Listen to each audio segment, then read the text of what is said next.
आखिरकार क्या हो गया है हमारे देश को? कभी सांप्रदायिक हिंसा, कभी जातीय हिंसा, और जातीय हिंसा इतनी बड़े पैमाने पर कि ऐसा लग रहा है जैसे कि दलित समाज पूरे महाराष्ट्र में आग लगाने को सामने आ निकला है। क्या हो रहा है आज हमारे देश में? यह है बड़ा सवाल जिसे हम सबसे दो चार होना पड़ रहा है।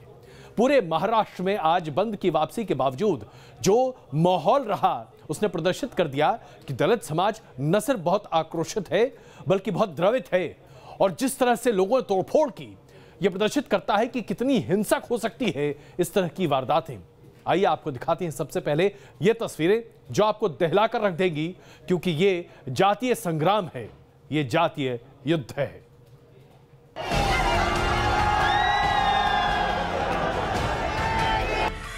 महाराष्ट्र में महाबंद पर महाभारत।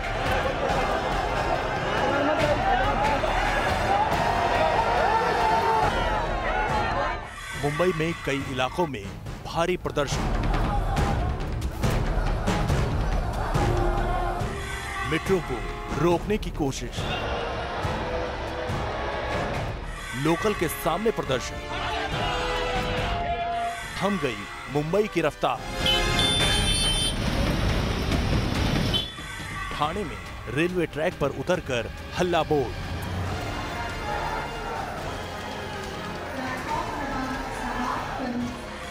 औरंगाबाद में जमकर हुआ पथराव।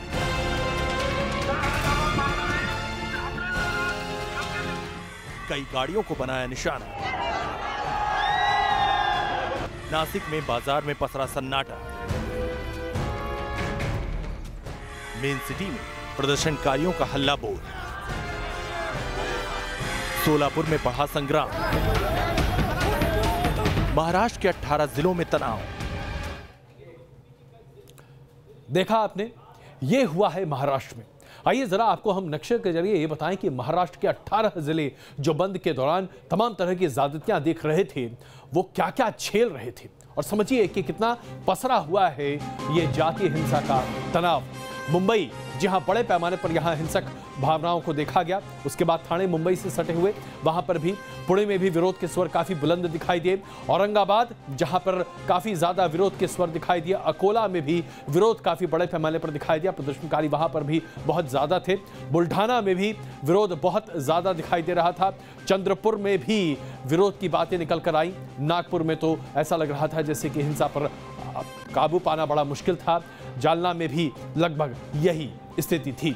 उसके साथ साथ कोल्हापुर की बात करें, अहमदनगर की बात करें, ऐसा लगता है जैसे कि महाराष्ट्र में कोई ऐसा इलाका नहीं बचा था जहां पर हिंसा नहीं हुई। आप देखिए, पूरा का पूरा महाराष्ट्र जल रहा था, और यह प्रदर्शित करता है कि कैसे आज हम एक ऐसे मौके पर खड़े हैं जहां पर इस जातीय हिंसा को अगर वक्त रहते नहीं रोका गया तो न जाने क्या हो जाए। इस तरह की हिंसा हम कई बार देख चुके हैं। हमने इस तरह की हिंसा का परिणाम गुजरात में भी देखा, और गुजरात के चुनाव में उसका असर भी। मुंबई में, मुंबई जिसकी रफ्तार कभी थमती नहीं है, उसे आज दलित समाज के लोगों ने किस तरीके से बांध कर रख दिया, इस रिपोर्ट में देखिए।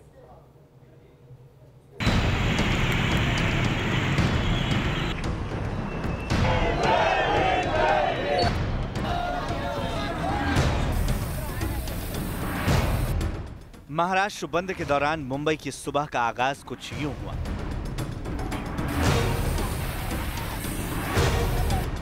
सड़कों पर प्रदर्शनकारियों का लंबा कारवां,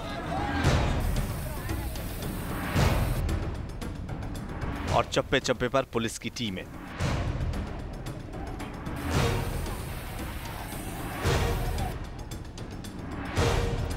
लेकिन वक्त जैसे गुजर रहा था, प्रदर्शनकारियों की आवाज और बुलंद होती चली गई।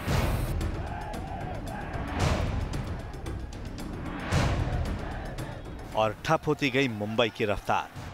ये तस्वीरें हैं मुंबई के दहिसर की, जहां प्रदर्शनकारी भारी तादाद में मोर्चे पर उतरे। मुंबई में जो दलित संगठनों ने बंद किया था, उस बंद का असर देखने के लिए ये बस काफी है। इस बस के शीशे जो है पूरी तरह से टूटे हुए। आप देख सकते हैं कि ये बस जो है उसका जो मुख्य शीशा है वो तोड़ दिया गया है, और पूरे कांच जो है यहाँ पे बिखरे पड़े हुए। ये सॉफ्टवेयर कंपनी की बस है, और ये बस से कर्मचारी अपने कंपनी में जा रहे थे, लेकिन उसको बीच में आंदोलनकारियों ने बीच में रोका और ये बस को पूरी तरह से तोड़ दिया। बंद का ऐलान करने की वजह से प्रदर्शनकारियों ने बसें नहीं चलने दी। जिससे कामकाजी लोगों को बड़ी दिक्कतें हुई। स्कूलों को बंद रखा गया, लोकल ट्रेन्स को रोककर विरोध प्रदर्शन किया गया। काफी देर तक हार्बर रूट पर लोकल की आवाजाही पर असर पड़ा रहा। कुछ संगठनों ने मुंबई के असल्फा मेट्रो स्टेशन पर हंगामा किया। मेट्रो सेवा बाधित करने के लिए प्रदर्शनकारी स्टेशन के अंदर घुसना चाहते थे, लेकिन पुलिस ने स्टेशन के गेट बंद कर दिए। घंटों तक ये हंगामा यूं ही चलता रहा। मुंबई के असल्फा मेट्रो के पास इस वक्त हम मौजूद हैं और यहाँ पर आप देख सकते हैं किस तरह से बाबा साहेब के जो समर्थक हैं वो कितनी भीड़ में यहाँ पहुँच गए हैं। रास्ता यहाँ पर रोक दिया गया है। बेस्ट बस जो है वो आप देख सकते हैं किस तरह से यहाँ पर बेस्ट बस को यहाँ पर रोक दिया गया है। पूरा ये रोड जो है वो जाम कर दिया गया है और लोग जो है वो मेट्रो के अंदर प्रवेश करने की कोशिश कर रहे हैं, जिसे पुलिस द्वारा जो है वो रोका जा रहा है। मुंबई तक पहुंचे हिंसा के असर ने कई लोकल ट्रेनों और बसों को भी इसका शिकार बनाया। मुंबई मशहूर डब्बावाला संगठन ने भी हिंसा को देखते हुए एक दिन के लिए अपनी सेवा बंद करने का फैसला किया। कुल मिलाकर 8 घंटे के बंद से मुंबई का सिस्टम डिरेल नजर आया। महाराष्ट्र बंद वापस लेने के बाद भी सुरक्षा व्यवस्था पुख्ता की जा रही है, जिससे सूबे में शांति भंग ना हो। मुंबई से शैलेंद्र सिंह के साथ टीम न्यूज नेशन। जरा सोचिए, जिस मुंबई में डब्बा वालों की सर्विस उस वक्त भी बंद नहीं हुई जब मुंबई में दंगे हुए थे, लेकिन आज डब्बा वालों ने अपनी सर्विस बंद कर दी। क्या ये आपको सोचने के लिए मजबूर नहीं करता कि आखिरकार क्या हुआ? ऐसा क्या था जिसकी वजह से आज महाराष्ट्र इस जातीय संग्राम का कर्म क्षेत्र बनता दिख रहा है? दरअसल ये पूरी की पूरी बात 200 साल पुरानी है, लेकिन यहां पर दलित अस्मिता और मराठा सम्मान, ये है दो शब्द जो आपस में आज भिड़ गए हैं और इसी वजह से आज महाराष्ट्र जल रहा है। तो आइए सबसे पहले आपको समझाते हैं और विस्तृत तरीके से बताएं कि इतिहास में क्या था, किस तरह से चीजों को तोड़ मरोड़ कर पेश किया गया और आज कैसे कुछ एक लोग दमनकारी नीति और दमनकारी सोच की वजह से दलित समाज को ठेस पहुंचा रहे हैं।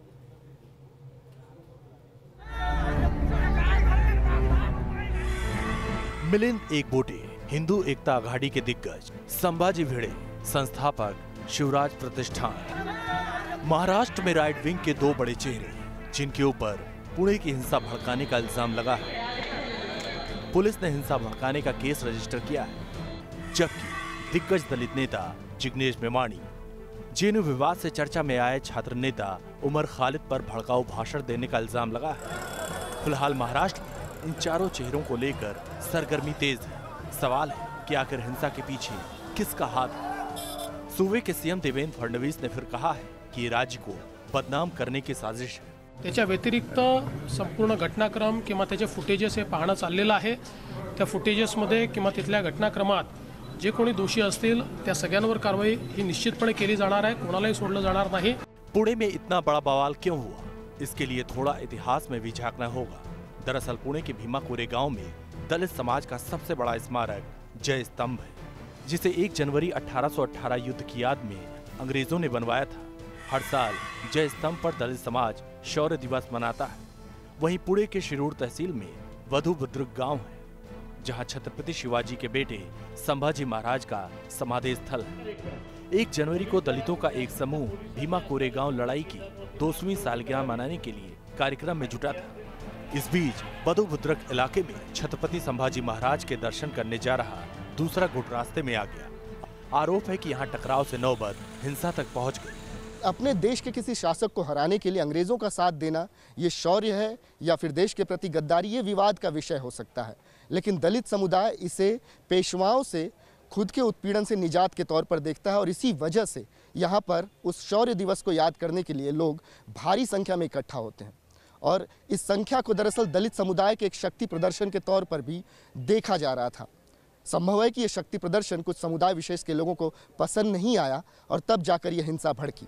दलित समाज के शौर्य दिवस का कई दक्षिणपंथी संगठन विरोध करते रहे हैं। ये सवाल उठाए जा रहे हैं कि आखिर अंग्रेजों की जीत के जश्न का दौर कब तक चलेगा, जबकि दलित खेमे के लोग दमन के खिलाफ जीत के तौर पर भीमा कोरेगांव की जंग को देखने की वकालत करते हैं। पुणे से विकास श्रीवास्तव के साथ टीम न्यूज नेशन। कुछ अजीब सी स्थिति इसलिए भी उत्पन्न हो रही है क्योंकि आज से तकरीबन 200 साल पहले हिंदुस्तान की परिकल्पना उस तरह से नहीं की जा सकती जिस तरह से आज वास्तविकता में हिंदुस्तान है। इसलिए अंग्रेजों के साथ जंग और उसे लेकर विरोध और उसे लेकर आजादी की लड़ाई का विरोध, यह अपने आप में तर्क का विषय है, जैसा कि हमारे संवाददाता ने भी आपके सामने अपनी बातों को रखा। लेकिन दलित समाज ने इस पूरे विरोध को, जो कि 1 जनवरी को देखने को मिला, उसे दलित समाज के प्रति विरोध के तौर पर समझा, इसे मानसिक दमन समझा और इसी आधार पर हिंसा का यह तांडव आज महाराष्ट्र में देखने को मिल रहा है। जाहिर सी बात है, अब इस पर राजनीति तो होगी ही, क्योंकि हमारे देश में तो छोटी सी छोटी बात पर भी राजनीति होती है। तो जहां विपक्षी दल भारतीय जनता पार्टी और संघ परिवार को घेरने की पूरी कोशिश कर रहे हैं, वहीं भारतीय जनता पार्टी और संघ परिवार पलटवार ही कर रहा है। स्टेटमेंट करने की बात कही, क्योंकि जिनको हमने आरोपी बनाया है संभाजी भिड़े, उनके बारे में प्राइम मिनिस्टर नरेंद्र मोदी जी का बयान है कि वो मेरे गुरु हैं। मैं ये समझता हूं कि अब उनका बयान महत्वपूर्ण होगा, क्योंकि जिस व्यक्ति को उन्होंने अपना गुरु करके माना है, वही गुरु हिंदू संगठन के नाम, हिंदुओं के संगठन के नाम पर अरागस्ता मचा रहा है, कियोस मनाने की उसकी ख्वाहिश है। संघ संपूर्ण समाज को संगठित करने का काम करता है, सारे समाज को साथ रखने का काम करता है, इसलिए संघ ऐसा करने का सवाल नहीं है। लेकिन कुछ लोगों की राजनीति समाज में भेद निर्माण करके, विभाजन करके करने वाली राजनीति जो तत्व है, वे भिन्न भिन्न कारणों से समाज में भेद निर्माण करने का प्रयत्न कर रहे हैं। इन सबके भाषण भी आप देखेंगे तो भारत तेरे टुकड़े होंगे ऐसे कहने वाले लोग यहाँ पर उनके स्पीकर्स वगैरह आए हैं। ठीक है, तो देखा आपने किस तरह से हर छोटी सी बात पर, जिस देश में राजनीति हो वहां इतनी बड़ी हिंसा पर राजनीति कैसे नहीं हो सकती। लेकिन आइए इन राजनीति करने वालों से परे जरा हम अपने बारे में सोचें। जी हाँ, आज कोरेगांव का नजारा अगर आप देखते हैं तो आपका मन द्रवित हो जाएगा, इसलिए क्योंकि वहां जो हिंसा हुई है उसने एक बड़ा सवाल खड़ा कर दिया है हम सबों के सामने। क्या बतौर देश हम इतने हिंसात्मक हो चुके हैं कि हम अपने आसपास सब कुछ आग में झोंक देना चाहते हैं? कोरेगांव में उत्पातियों ने जमकर उत्पात मचाया। किस किस्म से तांडव यहाँ पर खेला गया, 1 नहीं 2 नहीं बल्कि कई गाड़ियों को आग के हवाले कर दिया गया। ये दरअसल एक गैरेज है जहाँ पर तकरीबन 1.5 दर्जन गाड़ियाँ खड़ी थीं। आप देख सकते हैं 1 2 3 4 5 6 7 8, इन 8 गाड़ियों को एक साथ आग के हवाले किया गया है। और ये गैरेज का सिर्फ एक हिस्सा है। अगर गैरेज के इस दूसरी तरफ हम जाएं तो यहाँ भी उत्पात के निशान साफ देखे जा सकते हैं। गाड़ियों को पलट दिया गया है, उन्हें आग लगा दी गई है, गाड़ियों के टायर जला दिए गए हैं। ये मंजर था 1 जनवरी को जिस किस्म से यहाँ पर हिंसा हुई, उसके बाद जिस किस्म से आगजनी हुई, उसके निशान अभी भी यहाँ पर देखे जा सकते हैं। ये पुणे महानगर पालिका की फायर ब्रिगेड की गाड़ी है, लेकिन आप देखिए इसको भी आग लगा दी गई। और हमें बताया गया कि जब इसे आग लगाई गई तब जो फायर ब्रिगेड के कर्मी थे वो अपनी जान बचाकर यहाँ से पलायन करने के लिए मजबूर हो गए थे। ये फायर ब्रिगेड की गाड़ी जो कि आग बुझाने चली थी खुद आग के हवाले हो गई। इस पूरी सड़क पर दूर तक कई लॉजेज ऐसे हैं जिनकी कांच जो है वो तोड़ दी गई है। जो दंगाई थे, जो उत्पात करने वाले लोग थे, वो हज़ारों की संख्या में यहाँ पर पहुँचे। और इसके पहले कि कोई कुछ समझ पाता, कोई कुछ जान पाता कि किस तरीके से इन दंगाइयों को रोका जाए, ये लोग बहुत हद तक पुणे के कोरेगांव में डैमेज पहुंचाकर यहाँ से चलते बने थे। बहरहाल इस मामले में पुलिस ने मामले दर्ज कर लिए हैं, राइटिंग के चार्जेस लगे हैं उनके ऊपर। अब देखना यह है कि इन दंगाइयों की गिरफ्तारी कब तक हो पाती है। वीडियो जर्नलिस्ट कामेश के साथ विकास श्रीवास्तव, न्यूज़ नेशन, पुणे। नुकसान क्या हुआ ये हमने आपके सामने प्रदर्शित कर दिया, लेकिन क्या आप जानते हैं कि इस नुकसान के बारे में लोकसभा या राज्यसभा में कहीं कोई खास चर्चा नहीं हुई। वहां पर भी राजनीति हो रही थी, वहां पर भी हर राजनीतिक दल अपना उल्लू सीधा करने पर लगे हुए थे। आइए आपको दिखाते हैं दोनों सदनों में किस तरह से मुद्दा उठा जरूर, लेकिन हिंसा के लिए नहीं, राजनीति के लिए। कोरेगांव में जो हो गया, दूसरे किसी का नाम लेना पड़ेगा, समाज में नहीं, समाज में डिवीजन करने के लिए, वहाँ पर महार और मराठों में फूट डालने के लिए वहाँ के जो कट्टर हिंदुत्ववादी है और आरएसएस के लोग हैं, इसके पीछे उनका हाथ है। मल्लिकार्जुन खड़गे जी जो महाराष्ट्र में समस्या शुरू हुई है उसका निदान नहीं करना चाहते हैं, उसको भड़काना चाहते हैं, उसमें राजनीति करना चाहते हैं। आरोप और प्रत्यारोप संसद में इस तरह से होते हैं, ऐसा लगता है संसद में बहस नहीं सिर्फ बकवास होती है कई बार, लेकिन ये कह नहीं सकते। लेकिन हाँ, वाकई में ऐसा लगता है कि समय काफी व्यर्थ होता रहता है संसद में।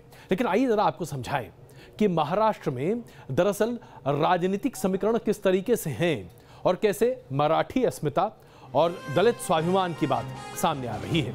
महाराष्ट्र में तकरीबन 10.5% दलित आबादी है और ऐसे में विदर्भ में सबसे ज्यादा 23% दलित की संख्या है।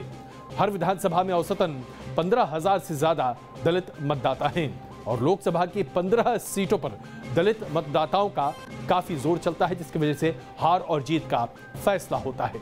महाराष्ट्र में अगर कुल जनसंख्या देखी जाए तो उसकी तकरीबन 33% आबादी मराठी आबादी है। 1960 से लेकर अब तक 18 मुख्यमंत्रियों में से 10 मुख्यमंत्री मराठा समुदाय से महाराष्ट्र में अब तक चुने गए हैं। राज्य के तकरीबन 50% शिक्षण संस्थानों में मराठा समुदाय के लिए ज्यादातर जगहें बनी हुई हैं और 70% डिस्ट्रिक्ट कोऑपरेटिव बैंक मराठा लोगों के समुदाय की वजह से चलता है। 90% शुगर यानी कि चीनी मिलें मराठा समुदाय के हाथ में हैं। कुल मिलाकर देखा जाए तो दोनों समुदाय अपने आप में काफी प्रभावशाली हैं और इसी वजह से आज यह तनावपूर्ण स्थिति महाराष्ट्र में बनी हुई है। आइए अब बात करते हैं उत्तर कोरिया की। उत्तर कोरिया में ऐसा लगता है कि दो छोटे बच्चे हैं और उन्होंने तय कर लिया है कि भाई मेरा खिलौना तुम्हारे खिलौने से ज्यादा अच्छा। और ये दो छोटे बच्चे, एक उत्तर कोरिया में बैठा हुआ है और दूसरा अमेरिका में। अगर किम जोंग उन ये कहते हैं कि मेरे टेबल पर एक लाल रंग का बटन दबा है जिसे अगर मैं दबा दूं तो विस्फोट हो जाएगा परमाणु, तो डोनाल्ड ट्रंप जो कि अमेरिका के राष्ट्रपति हैं, बड़े बच्चे हैं साहब, बड़े बच्चे भी कहते हैं कि मेरे पास बड़ा टेबल है, मेरे पास बड़ा बटन है और वो बड़ा बटन मैं दबाऊंगा तो बड़ा विस्फोट होगा। बताइए क्या इस तरह से दुनिया में कूटनीति चलती है?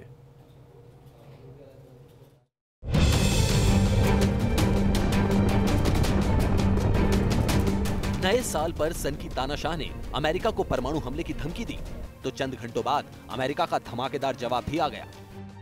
अमेरिका ने इस बार इशारों ही इशारों में उत्तर कोरिया को तबाह करने की धमकी दी है। राष्ट्रपति डोनाल्ड ट्रंप का ट्वीट इस बारे में बहुत कुछ कहता है। ट्रंप ने ट्वीट किया है, नॉर्थ कोरिया के नेता किम जोंग ने अभी कहा है कि न्यूक्लियर बटन हमेशा उसकी डेस्क पर रहता है। क्या उनके जर्जर हो चुके और भुखमरी से परेशान साम्राज्य से कोई उन्हें बताएगा कि न्यूक्लियर बम का बटन मेरे पास भी है, लेकिन वो उनके बटन से ज्यादा बड़ा और शक्तिशाली है और मेरा बटन काम भी करता है। ट्रंप के बयान से साफ है कि वो उत्तर कोरिया को किसी भी सूरत में बख्शने वाले नहीं हैं। दरअसल नए साल के मौके पर उत्तर कोरिया के तानाशाह किम जोंग उन ने अमेरिका को सीधी धमकी दी थी और कहा था कि उसकी डेस्क में परमाणु बम का बटन मौजूद है और वो पलक झपकते ही अमेरिका में भारी तबाही मचा सकता है। उत्तर कोरिया के तानाशाह ने यह भी साफ कर दिया था कि वो इस साल भी अपनी नीति में कोई भी बदलाव नहीं करेगा। उत्तर कोरिया का यही बयान अमेरिका को नागवार गुजरा है और इसलिए अमेरिकी राष्ट्रपति ने अपने ही अंदाज में उत्तर कोरिया को जवाब भी दे दिया है। अगर आने वाले दिनों में उत्तर कोरिया का अंदाज और तेवर नहीं बदला तो ये कोई बड़ी बात नहीं कि दुनिया एक बड़ी जंग की गवाह बने। Team news nation. हम उत्तर कोरिया की बात करें और पाकिस्तान की नहीं, क्या यह संभव है? पाकिस्तान ऐसा लगता है कि लगातार मुश्किलें झेलने को तैयार होने वाला है और वो इसलिए क्योंकि अमेरिका की सुरक्षा सलाहकार ने स्पष्ट कर दिया है कि अब पाकिस्तान जब तक अमेरिका की शर्तों को पूरा नहीं करता उसे कोई भी मदद नहीं मिलेगी। पहले ट्रंप ने किया पाकिस्तान पर प्रहार, फिर पाकिस्तान को सैन्य मदद रोकने का हुआ ऐलान और अब पाकिस्तान को मिली है दूसरे फंड्स भी रोकने की 48 घंटे की अमेरिकी डेडलाइन। संयुक्त राष्ट्र में अमेरिकी राजदूत निकी हेली ने पाकिस्तान को सख्त अल्फाज में चेतावनी देते हुए कहा कि अब उसका डबल गेम नहीं चलेगा। Pakistan has played a double game for years. They work with us at times and they also harbor the terrorists that attack our troops in Afghanistan. That game is not acceptable to this administration. नए साल के पहले ही दिन अमेरिकी राष्ट्रपति Donald Trump ने पाकिस्तान को झूठा और कपटी करार दिया था। आतंकियों की पनाहगाह बन चुके पाकिस्तान को सैन्य मदद रोकने की ट्रंप की चेतावनी के बाद इस पर तुरंत कार्रवाई भी हो गई, जिसे लेकर पाकिस्तान में खलबली मच गई। आनन फानन में पाकिस्तानी पीएम शाहिद खाकन अब्बासी ने इमरजेंसी मीटिंग बुलाई। पाक में अमेरिकी राजदूत डेविड हेल को भी तलब किया गया। तो वहीं पूरे पाकिस्तान में जगह जगह ट्रंप के खिलाफ विरोध प्रदर्शनों का सिलसिला भी चल रहा है, लेकिन अमेरिका के तेवर भी तल्ख हैं। निकी हेली ने आने वाले दिनों में पाकिस्तान पर और बड़ी कार्रवाई किए जाने का भी संकेत दिया है। We expect far more cooperation from Pakistan in the fight against terrorism. The president is willing to go to great lengths to stop all funding from Pakistan as they continue to harbor and support terrorism. White house की ओर से भी पाकिस्तान को आतंकवाद के खिलाफ लड़ाई को और तेज करने की नसीहत मिली है। अमेरिकी सांसदों ने भी ट्रंप के फैसले की सराहना की है। जाहिर है आतंकियों से पाकिस्तान की यारी को लेकर अमेरिका चिढ़ा हुआ है और अब अमेरिका पाकिस्तान की दोस्ती के दिन पूरे हो गए लगते हैं। Team news nation. और इधर हिंदुस्तान में पाकिस्तान के कुछ एक दोस्त जो कश्मीर में रह रहे हैं वो अपनी हरकतों से बाज नहीं आ रहे हैं। दक्षिणी कश्मीर के बांदीपुरा में एक वीडियो आजकल वायरल हुआ है। इस वीडियो में क्रिकेट मैच के दौरान पाकिस्तान का राष्ट्रगान बजाया गया और बताया जा रहा है कि लोकल टीम के बीच जब ये मैच खेला जा रहा था तो दहशतगर्द के खौफ की वजह से लाउडस्पीकर पर पाकिस्तान के राष्ट्रगान को बजाया गया। जरा बताइए, कुछ एक ऐसे लोग हैं जो हमारे देश में हमारा खा रहे हैं और हमसे ही गद्दारी कर रहे हैं। इन गद्दारों को क्या हमें बर्दाश्त करना चाहिए? आम आदमी पार्टी का घमासान ऐसा लगता है कि सर चढ़कर बोल रहा है, और वो इसलिए क्योंकि आम आदमी पार्टी ने आज राज्यसभा के अपने 3 उम्मीदवारों के नामों की घोषणा की और इन नामों में 2 नाम ऐसे हैं जो आम आदमी पार्टी से अब तक नहीं जोड़े गए थे, जैसे नारायण दास गुप्ता और सुशील गुप्ता। इन दोनों को राज्यसभा भेजने का फैसला किया गया है। ऐसे में अब विरोध के स्वर बुलंद हो रहे हैं क्योंकि कुमार विश्वास और आशुतोष सरी के नेताओं को यह मौका नहीं मिला है और लगातार विरोध मुख्यमंत्री अरविंद केजरीवाल के लिए हो रहा है।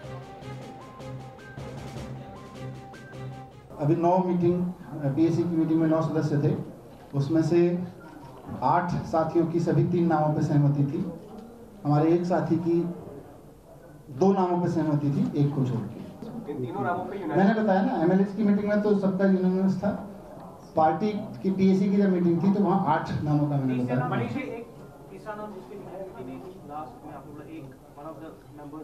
वो आप सबके पास में पहले से ही, आप सब लोग ज्यादा स्पेकुलेशन करके चला रहे हैं। हमारी पार्टी में पीएससी के अंदर पार्टी के शीर्ष नेतृत्व, हमारे नेता और मेरे मित्र अरविंद भाई के कई निर्णय, चाहे वो सर्जिकल स्ट्राइक के हों, चाहे आंतरिक भ्रष्टाचार से आंख फेरना हो, चाहे पंजाब में अतिवादियों के प्रति सॉफ्ट रहना हो, चाहे टिकट वितरणों में जो गड़बड़ियां मिली, पारदर्शिता मिली, उसकी शिकायत हो, कार्यकर्ता की उपेक्षा हो, चाहे सैनिक का विषय हो, चाहे जेएनयू का विषय हो, मैंने जो सच बोला आज उसका पुरस्कार दंड स्वरूप मुझे दिया गया, जिसके लिए मैं स्वयं का आभार व्यक्त करता हूं।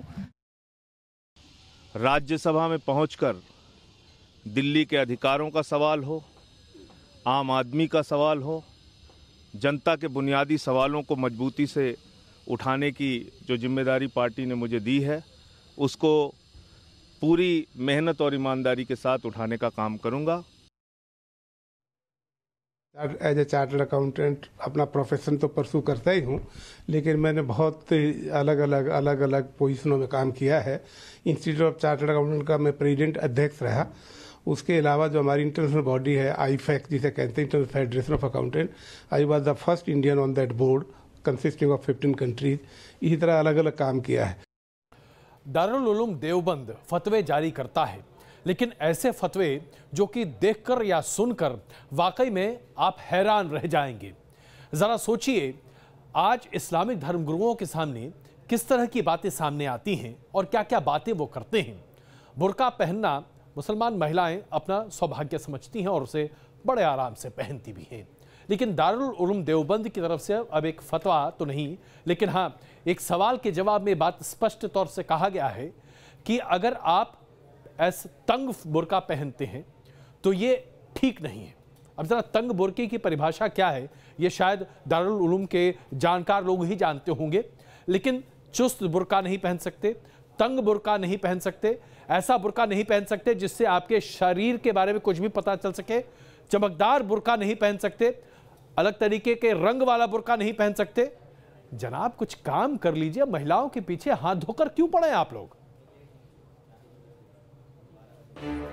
मुस्लिम महिलाओं के चुस्त और चमक दमक वाले बुर्के पहनना नाजायज है। ये फतवा यूपी में सहारनपुर जिले के दारुल उलूम देवबंद ने जारी किया है। फतवा जारी करने वाले मुफ्तियों का कहना है कि पर्दे के नाम पर ऐसा बुर्का पहनकर घर से निकलना जायज नहीं, जिसकी वजह से किसी अजनबी मर्द की निगाहें उनकी तरफ जाएं। इस फतवे के समर्थन में कई लोग आगे भी आए और इसे वक्त की जरूरत बता रहे हैं। औरत अपने घर में किसी भी तरह के कपड़े पहन सकती है अपने महरम के सामने, लेकिन गैर महरम के सामने चुस्त चालाक कपड़े पहनना जायज़ नहीं है। देखने वाला भी गुनहगार है और जो इस तरह का लिबास पहन करके आया है जिसकी वजह से वो उसकी तरफ आकर्षित हुआ है, यानी उसकी तरफ रागिब हुआ है, तो वो भी गुनहगार हैं। दोनों के दोनों गुनहगार हैं। देवबंद के एक मुस्लिम शख्स ने दारुल उलूम के इफ्ता विभाग से लिखित में औरतों के लिए लिबास में शालीनता के पैमाने को लेकर सवाल किया था। उसने पूछा कि क्या महिलाओं के लिए ऐसे कपड़े पहनना सही है जिसमें उनके शरीर के अंग जाहिर होते हैं? क्या महिलाओं का चमकदार बुर्का पहनना सही है, क्योंकि ऐसे बुर्के पराए मर्दों की निगाहों को आकर्षित करते हैं? इसके जवाब में इफ्ता विभाग के मुफ्तियों की खंडपीठ ने कहा कि जब कोई औरत घर से बाहर निकलती है तो शैतान उसे घूरता है। अगर जरूरत के हिसाब से घर से निकलना पड़े तो महिला को चाहिए कि वो ढीला लिबास पहनकर जाएं। तंग और चुस्त लिबास या बुर्का पहनकर निकलना और इस तरह लोगों को अपनी ओर आकर्षित करना गुनाह है। तो मुझे नहीं लगता है कि इसमें किसी तरीके का कोई एतराज़ होना चाहिए। औरतों की अपनी आज़ादी है और इस्लाम ने कभी भी औरतों पर ये जुल्म नहीं किया है कि उनको किसी चार दीवारी के अंदर बंद रखने की इस्लाम ने इजाज़त दी हो। भाई ये चुस्त बुर्का पहनना या बाहर निकलना, इसमें कोई फतवे की ज़रूरत ही नहीं है। जो हमारे प्रॉफिट थे मोहम्मद साहब, उनकी सारी हदीसें मौजूद हैं, उसको सब फॉलो कर रहे हैं। इसमें इस्लाम की तौहीन करा रहा है दारुल उलूम देवबंद। इस्लाम को आगे ना बढ़ा रहा है, न इस्लाम के मर्तबे को बुलंद करवा रहा है। बुर्के को लेकर जारी फतवे से देवबंद एक बार फिर सुर्खियों में है। हाल ही में देवबंद ने नए साल का जश्न 1 जनवरी को नहीं मनाने का फरमान जारी किया था। साथ ही केक काटने को भी इस्लाम में नाजायज ठहराया गया था। सहारनपुर से विकास कपिल के साथ टीम न्यूज़ नेशन। केक काटने से इस्लाम का अपमान होगा। महिलाएं अगर बाहर निकलती हैं, भले ही वो बुर्का पहनकर ही क्यों ना निकल रही हो, तो उन्हें शैतान घूरता रहता है। दारुल उलूम में किस तरह के लोग पढ़ते हैं और किस तरह के लोग वहां पर दीन की दीक्षा दे रहे हैं?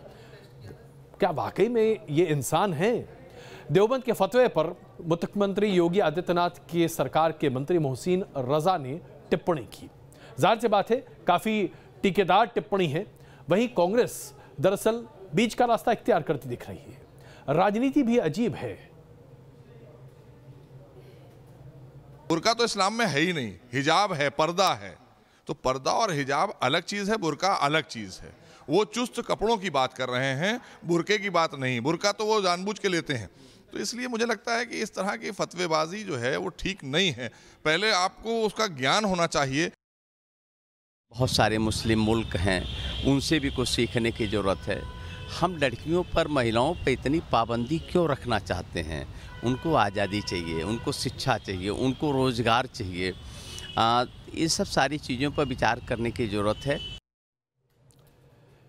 इस खबर को आपके सामने प्रदर्शित करने का सबसे बड़ा मकसद ये है कि आज हम जहां 21वीं सदी की भारत की बात करते हैं, जहां महिलाओं को बराबरी के हक नहीं बल्कि अपने से आगे बढ़ाने की बात करते हैं पुरुष, वहां देखिए क्या स्थिति है।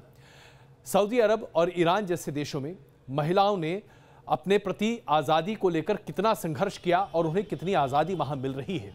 इन तमाम देशों में आज कानून काफ़ी लचीला बनाया जा चुका है, जहां तथाकथित तौर पर शरिया कानून है। इन तमाम देशों में इस्लामिक कोड पर पूरी आज़ादी है। आप देखिए, बुर्किनी पहनकर लोग स्विंग कर रहे हैं और उसके बाद वहां पर किसी तरह की कोई पाबंदी नहीं है। सऊदी अरब में महिलाओं की गाड़ी चलाने पर अब तक पाबंदी थी, लेकिन अब महिलाएं आराम से गाड़ी चला सकती हैं, उन्हें पूरी आज़ादी इसकी दी गई है। मोटरसाइकिल चलाने की भी आज़ादी उन्हें दी गई है। ईरान में आप अपना हिजाब बाहर निकालकर आराम से घूम सकते हैं, इसकी आज़ादी आपको दी गई है। लेकिन हमारे देश में ऐसा लगता है जैसे कि मुस्लिम समाज के कुछ एक नुमाइंदे इतने दकियानूसी हो चुके हैं कि वो बिल्कुल आज के आधुनिक भारत के बारे में सोचने को भी तैयार नहीं होते हैं। ऐसे में आइए जरा आपको दिखाते हैं कि चाहे हम दारुल उलूम की बात करें या अन्य इस्लामिक संगठनों की बात करें या उन जगहों की बात करें जो फतवे जारी कर सकते हैं और किस किस तरह के फतवे सामने आते हैं। वाकई में कई फतवे तो हास्यास्पद हैं। कश्मीर में लड़कियों ने रॉक बैंड बनाया तो फतवा जारी हो गया क्योंकि संगीत शैतान को आमंत्रित करता है। कश्मीर में एक्ट्रेस जायरा वसीम को निशाना बनाया गया क्योंकि अभिनय करना पाप माना जाता है। कृष्ण की वेशभूषा में आलिया ने जब गीता का पाठ किया मुख्यमंत्री योगी आदित्यनाथ के सामने तो उसे इस्लाम विरोधी करार कर उसे फतवा जारी कर दिया गया। योग सिखाने पर रांची की राफिया नाज के खिलाफ फतवा जारी कर दिया गया और उन्हें उनके घर में बंद रहने के लिए मजबूर किया गया। सानिया मिर्जा जिसने देश का नाम अंतर्राष्ट्रीय स्तर पर बुलंद किया, उसके पहनावे को लेकर भी फतवा जारी किया गया। देवबंद ने मुस्लिम महिलाओं के श्रृंगार पर भी फतवा जारी किया कि आप किसी भी तरह का कोई श्रृंगार नहीं कर सकते वरना आप शैतान को आकर्षित करेंगे। मुस्लिम लड़कियों के मॉडलिंग करने पर भी पाबंदी लगाई गई, उसे भी नाजायज बताया गया है। यहां तक कि social networking sites WhatsApp, Facebook पर भी मुस्लिम महिलाओं से यह न सिर्फ अपील की गई है बल्कि फतवा जारी किया गया है कि वो अपनी फोटो बिल्कुल वहां न डालें। इसके साथ साथ मुस्लिम महिलाओं का नौकरी करना भी देवबंद के उलेमाओं को बिल्कुल पसंद नहीं आता, इसलिए भी वो इस पर फतवा जारी कर देते हैं। मुस्लिम महिलाओं के काजी बनने या जज बनने को भी हराम करार दिया गया है और यहां तक कि जिन मुस्लिम महिलाओं ने वाराणसी में आरती की है उन मुस्लिम महिलाओं के खिलाफ भी फतवा जारी कर दिया गया है। गीता पाठ करने वाली तमाम ऐसे लोगों के बारे में आलिया की बात हम आपको पहले ही बता चुके हैं। कुल मिलाकर आप देखिए तो आज ऐसा लगता है जैसे कि फतवे के नाम पर महिलाओं का दमन करना ही मुसलमान समाज का एक बड़ा ध्येय बनता जा रहा है। और अब एक और बड़ी खबर, उत्तर प्रदेश के मदरसों में गणतंत्र दिवस पर राष्ट्रगान गाने और उसकी वीडियोग्राफी कराने के फैसले के बाद मुख्यमंत्री योगी आदित्यनाथ की सरकार का एक नए वार्षिक कैलेंडर का सामने आया है जिसमें मुस्लिम त्योहारों के दौरान छुट्टी कम करने की बात सामने निकल कर आई है। बताया जा रहा है कि सरकार ने फैसला लिया है कि मदरसों में जहां बच्चों को तालीम दी जाती है उनकी छुट्टियां पहले से कम की जाएंगी और वो इसलिए क्योंकि मदरसों में जरूरत से ज्यादा बच्चों को छुट्टियां दी जाती हैं।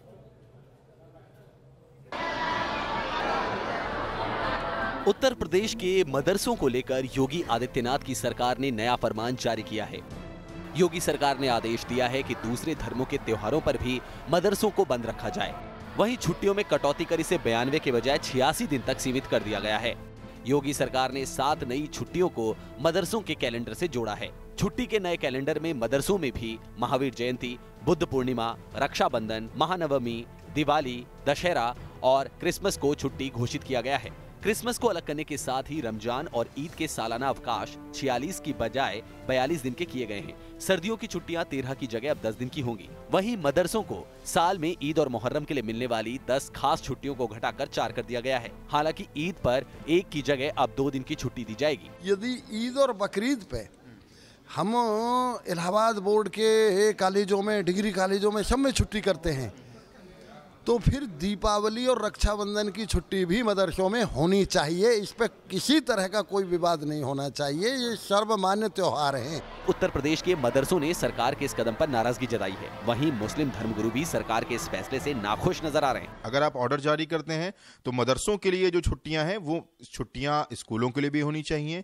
वही छुट्टियां शिशु मंदिर के लिए भी होनी चाहिए, अगर आप सबका साथ सबका विकास की बात करते हैं। लेकिन मुझे नहीं लगता है कि सरकार मदरसों को लेकर वाकई में सेंसिटिव है, वो सिर्फ इनका एक पॉलिटिकल एजेंडा है। फिलहाल योगी सरकार के इस फैसले पर सियासत गरमाई हुई है।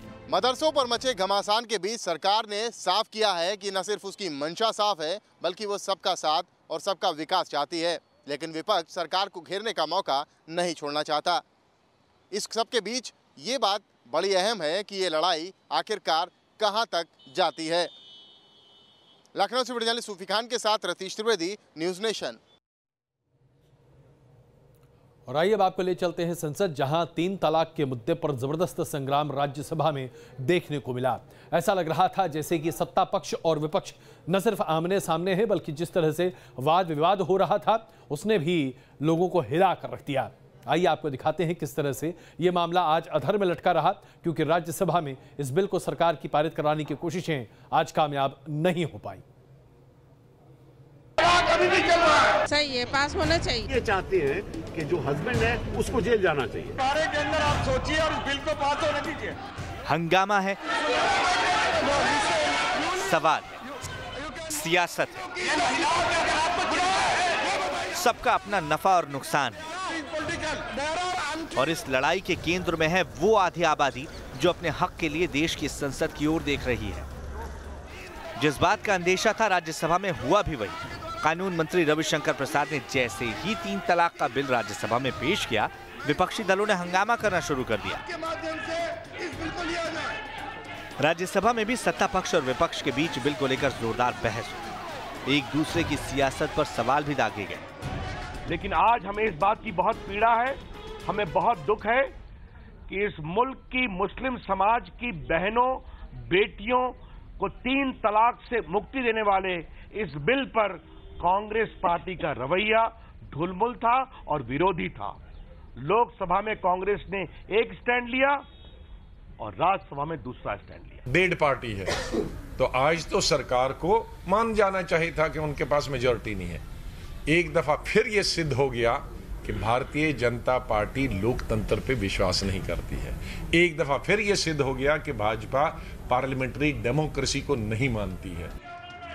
सवाल ये कि 3 तलाक के इस बिल को लेकर चल रहे इस घमासान में भी पार्टियां अपना सियासी नफा और नुकसान तौल रही हैं। लोकसभा में कांग्रेस ने 3 तलाक बिल का समर्थन किया, लेकिन राज्यसभा में कांग्रेस ने यू टर्न ले लिया। दूसरी तरफ बीजेपी इस मौके का फायदा उठाते हुए कांग्रेस को 3 तलाक बिल का विरोधी साबित करने में जुट चुकी है। कांग्रेस राज्यसभा में सरकार के संख्या बल को देखते हुए बिल को सेलेक्ट कमेटी के पास भेजने पर अड़ गई, तो बीजेपी बिल को सेलेक्ट कमेटी के पास नहीं भेजने को लेकर अड़ गई है, ताकि कांग्रेस के सिर पर बिल में देरी का ठीकरा फोड़ा जा सके। जबकि मुस्लिम महिलाओं के संवैधानिक और लोकतांत्रिक अधिकारों का कांग्रेस पार्टी ने अराजकता के माध्यम से अपहरण करने की कोशिश की। सरकार को इस बात का एहसास पहले से ही था कि 3 तलाक बिल का सफर राज्यसभा में उतना आसान नहीं रहेगा, लेकिन लोकसभा में बिल पारित कर मुस्लिम महिलाओं के एक बड़े तबके में सरकार ने अपनी नई और मजबूत छवि तो गढ़ ही ली है। Team news nation. और आइए अब एक ऐसी खबर आपको दिखाते हैं जिसे देखकर आप दंग रह जाएंगे। महिलाओं के दमन या उनके ऊपर अत्याचार की खबरें आप अक्सर सुनते आए हैं, लेकिन क्या आप इस बात को जानते हैं कि बिहार में कुछ एक जगह ऐसी है जहां पर लड़कों को अगवा कर जबरन उनकी शादी कराई जाती है। जी हां, बिहार में तमंचों के दम पर लड़कों को अगवा किया जाता है कुछ एक जगहों पर, और उसके बाद उनकी जबरन शादी कराई जाती है। और मजाल है उन लड़कों की कि जरा सा भी अपनी पत्नियों के साथ दुर्व्यवहार करके दिखाएं, गोली से उड़ा दिया जाएगा नहीं तो। आइए आपको दिखाते हैं एक दूल्हे की आंसुओं भरी कहानी।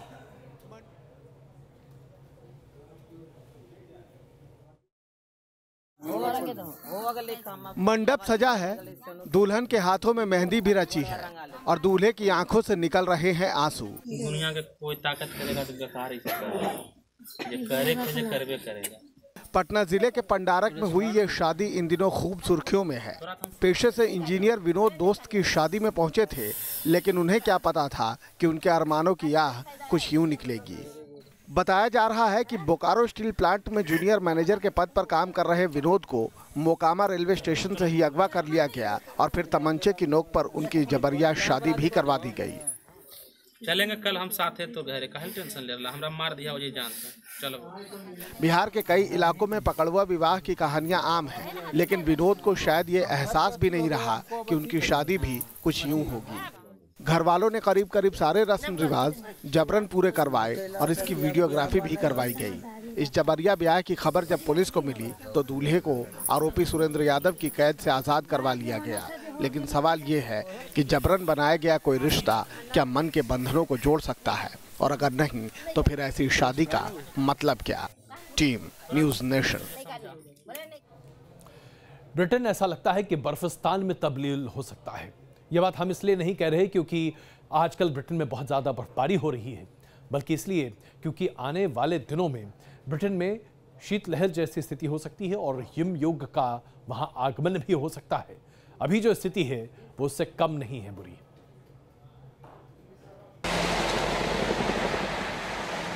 बर्फबारी ने ब्रिटेन की मुसीबतें बढ़ा दी हैं। आसमान से गिरती बर्फ सफेद आफत बनकर गिर रही है। लीड्स से लेकर पूर्वी स्कॉटलैंड तक जम चुका है। भारी बर्फबारी से पूरा इलाका सफेद रेगिस्तान में तब्दील दिखाई दे रहा है। हैवी स्नोफॉल से सबसे ज्यादा दिक्कत गाड़ी चलाने वालों को हो रही है। ये तस्वीरें पूर्वी स्कॉटलैंड के M90 मोरवे की हैं, जहां तक भी नजर जा रही है बर्फ ही बर्फ नजर आ रही है। तस्वीरों में साफ दिखाई दे रहा है कि किस तरह बर्फ आफत बनकर बरस रही है।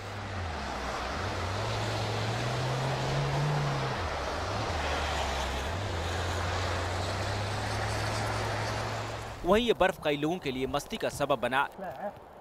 बच्चे बर्फबारी का लुत्फ उठाते दिखाई दिए। मौसम विभाग ने येलो वार्निंग जारी करते हुए कहा है कि आने वाले दिनों में और भी भारी बर्फबारी हो सकती है, जिसका सीधा असर आम जनजीवन पर पड़ेगा। Team news nation. ब्रिटेन में जबरदस्त बर्फबारी हो रही है और बहुत ज्यादा ठंड है। ऐसे में एक रिपोर्ट सामने आई है जिसने ये बात स्पष्ट तौर से सामने रखी है कि आने वाले दिनों में, जी हां, 30 सालों के बाद ऐसा लगता है कि ब्रिटेन मिनी हिमयुग में पहुंच सकता है। इसकी आशंका जताई जा रही है। वैज्ञानिकों को यह आशंका है कि सूर्य के नेचुरल साइकिल के आधार पर ये बातें सामने आ रही हैं। कहा जा रहा है कि ग्लोबल वार्मिंग की वजह से ये तमाम चीजें हो रही हैं, जिसकी वजह से पूरा विंड पैटर्न और वेदर पैटर्न बदल रहा है।